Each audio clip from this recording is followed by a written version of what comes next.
ಇಂದಿನಿಂದ ರಾಜ್ಯಾದ್ಯಂತ ಶಾಲೆಗಳು ರಿಓಪನ್ ಆಗಲಿದ್ದು ಕೊರೋನಾ ಟೆನ್ಷನ್ ನಡುವೆ ಶಾಲೆಗಳು ಆರಂಭ ಆಗ್ತಾ ಇವೆ. ಶಾಲೆಗಳಿಗೆ ಮಕ್ಕಳನ್ನ ಕಳುಹಿಸೋದಕ್ಕೆ ಪೋಷಕರು ಕಳವಳವನ್ನು ವ್ಯಕ್ತಪಡಿಸ್ತಾ ಇದ್ದಾರೆ.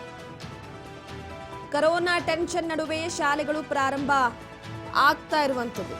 ಇಲ್ಲಿವರೆಗೂ ಕೂಡ ಬೇಸಿಗೆಯ ರಾಜ್ಯದ ವಿಚಾರಕ್ಕೆ ಸಂಬಂಧಪಟ್ಟಂತೆ ರಾಜ್ಯದಾದ್ಯಂತ ಶಾಲೆಗಳು ರಿಓಪನ್ ಆಗ್ತಾ ಇರುವಂತದ್ದು. ಕೊರೋನಾ ಟೆನ್ಷನ್ ನಡುವೆ ಶಾಲೆಗಳು ಪ್ರಾರಂಭ ಆಗ್ತಾ ಇದ್ದು ರಾಜ್ಯದಲ್ಲಿ ಕೊರೋನಾ ಮೂರಂಕಿ ದಾಟ್ತಾ ಇದ್ದಂತೆ ಆತಂಕ ದುಪ್ಪಟ್ಟಾಗ್ತಾ ಇದೆ.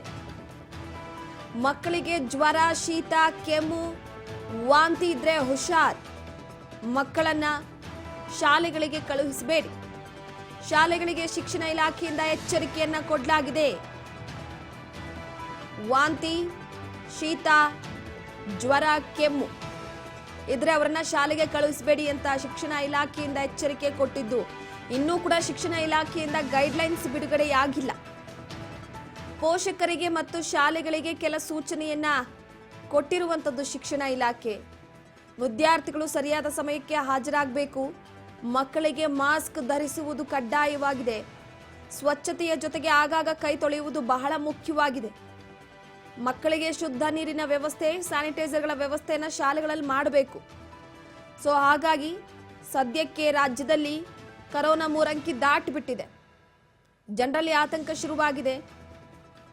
ಇನ್ನು ಕೆಲವೊಂದಿಷ್ಟು ಕಡೆ ಮಕ್ಕಳಲ್ಲೂ ಕೂಡ ಶೀತ, ಜ್ವರ, ಕೆಮ್ಮು, ವಾಂತಿ ಏನಾದರೂ ಕಂಡು ಬಂತು ಅಂದರೆ ಅವ್ರನ್ನ ಮಕ್ಕಳಲ್ಲೇ ಏನಾದರೂ ಕೋವಿಡ್ ಸೋಂಕಿನ ಲಕ್ಷಣಗಳಿದ್ರೆ ಪತ್ತೆ ಹಚ್ಚಿ ಪೋಷಕರಿಗೆ ತಿಳಿಸಬೇಕಾಗಿದೆ.